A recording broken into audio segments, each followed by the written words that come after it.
నమస్తే. కడప జిల్లాలో ఒంటిమెట్ట, పులివెందుల ఈ రెండు జడ్పీటీసీ ఎన్నికల ఫలితాలు వెలువడ్డాయి. నామినేషన్ల దగ్గర నుంచి జరిగిన ప్రక్రియ చాలా ఉత్కంఠతగా జరిగింది. కానీ పోలింగ్ రోజు జరిగిన సంఘటనల తర్వాత ఉత్కంఠత అంతా కూడా సడలిపోయింది. ఖచ్చితంగా తెలుగుదేశం పార్టీ భారీ మెజారిటీతో గెలవబోతుందనేది అందరికీ అర్థమైంది. అసలు ఈ ఎన్నికల ఫలితాల గురించి ఎదురు చూసిన వారే లేరు. దానికి కారణం ఏమిటో నేను మీకు ప్రత్యేకంగా చెప్పాల్సిన అవసరం లేదు. ఎందుకంటే వన్ సైడెడ్గా ఎన్నికలు జరుపుకోవడంలో తెలుగుదేశం పార్టీ కూటమి ప్రభుత్వ యంత్రాంగాన్ని అంతా దుర్వినియోగం చేశారనేది బట్టబయలైపోయినటువంటి సందర్భం. అయితే ఒంటిమెట్టలో మొత్తం 24,606 ఓట్లకు గాను 20,680 ఓట్లు వేసుకోగలిగారు. వాళ్ళు కేడరే, అసలైన ఓటర్లు కాదు. అదేవిధంగా పులివెందుల్లో మొత్తం 10,601 ఓటు ఉంటే 7,814 ఓట్లను వాళ్ళు వేసుకోగలిగారు. చివరికి కౌంటింగ్ తర్వాత వచ్చే రిజల్ట్స్ చూసినప్పుడు పెద్ద ఆశ్చర్యం ఏం కలగలేదు, కానీ జాలేసిందని మనం చేస్తున్నా. నేను సీరియస్గా చెప్తున్నా. ఈ ఫలితాలు చూసిన తర్వాత చంద్రబాబు నాయుడు గారి మీద, కూటమి ప్రభుత్వం మీద ఒక జాలి నాకు కలిగిందని ఈ సందర్భంగా చెప్పదలుచుకున్నా. జాలి ఎందుకు కలిగింది అని మీరు అనుకోవచ్చు. 6,716 ఓట్లు టీడీపీకి వస్తే 683 ఓట్లు వైసీపీకి వచ్చాయి. ఇక్కడ జాలి పడవలసిన అంశం ఏమిటంటే, మొత్తం టోటల్గా పులివెందుల జడ్పీటీసీ సెగ్మెంట్లో జడ్పీటీసీ సెగ్మెంట్కు సంబంధించిన వారెవ్వరూ ఓటు వేయలే. ఇక్కడ విచిత్రమైన విషయం ఏంటంటే, ఇంత బందోబస్తు చేసినా, ఇంత పోలీస్ యంత్రాంగాన్ని ఉపయోగించినా లోకల్గా ఉన్నవాళ్ళు దొంగోట్లు వేయడానికి రాలా, లోకల్గా ఉన్నవాళ్ళు తెలుగుదేశానికి ఓటు వేయడానికి రాలా. మరి వీళ్ళందరూ ఎక్కడి నుంచి వచ్చారు? పక్క నియోజకవర్గాల నుంచి, జమ్మలమడుగు నుంచి, బద్వేలు నుంచి, ఇలాంటి చోట్ల నుంచి ఇక్కడికి వచ్చి ఓట్లు వేశారు. అంటే దీని అర్థం ఏంటి? మీరు ఎంత బెదిరించినా, ఎంత పోలీస్ యంత్రాంగాన్ని పెట్టినా పులివెందులలో ఉన్న జనం మీకు ఓటు వేయడానికి సిద్ధంగా రాలేకపోయారు. చివరికి మీ కేడర్ కూడా రాలేకపోయింది.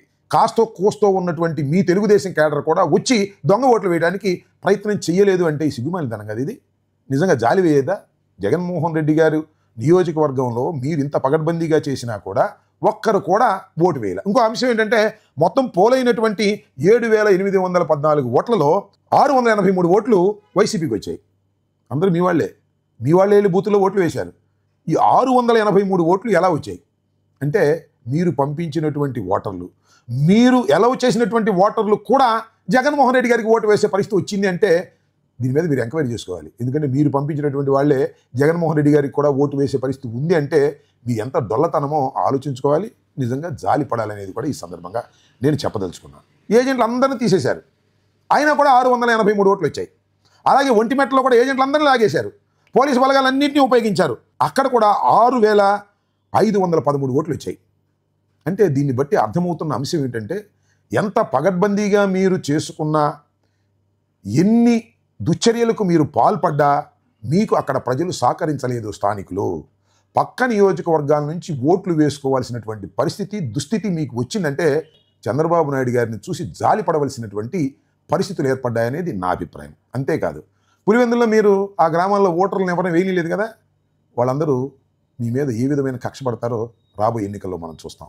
ఎందుకంటే ఒక ఊర్లో ఓటు ఉంటే ఆ ఊర్లో ఉన్నటువంటి ఓటర్లను ఓటు వేయనీయకోకుండా పక్క ఊర్ల నుంచి ఓట్లు వేయించిన తర్వాత ఇవాళ బయటపడకపోవచ్చు వాళ్ళు. ఎందుకంటే మీ పోలీసు బలగాలు, మీ తుపాకులు, మీ లాఠీల మధ్యన వాళ్ళ పెద విప్పకపోవచ్చు, కానీ రాబోయే కాలంలో వాళ్ళు తప్పనిసరిగా పెద విప్పుతారనే విషయాన్ని మీరు గమనించాలి.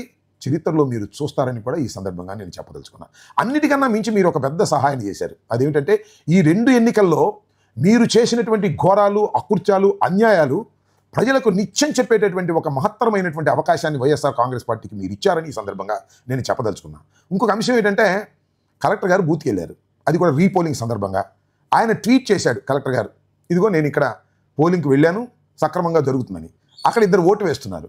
ఆ 2 కూడా స్థానిక ఓటర్లు కాదు అని జగన్మోహన్ రెడ్డి గారు చెప్పంగానే కలెక్టర్ గారు తీసేశాడు ట్విట్టర్లో నుంచి. దీన్ని చూసి జాలి వేదా మరి? కాబట్టి చంద్రబాబు నాయుడు గారు ఎన్ని అకృత్యాలు చేసినా, ఎన్ని అన్యాయాలు చేసినా ఇక్కడ ప్రజాస్వామ్య పద్ధతుల్లో ఎన్నికలు జరగకపోగా మీకు తీవ్రమైన నష్టాన్ని భవిష్యత్తులో కలిగించడానికి కావలసిన బీజాలు పడ్డాయి. అందుకే చంద్రబాబు నాయుడు గారిని చూస్తుంటే ఈ ఎన్నికల ఫలితాల తర్వాత జాలేస్తుందని ఈ సందర్భంగా చెప్పదలుచు.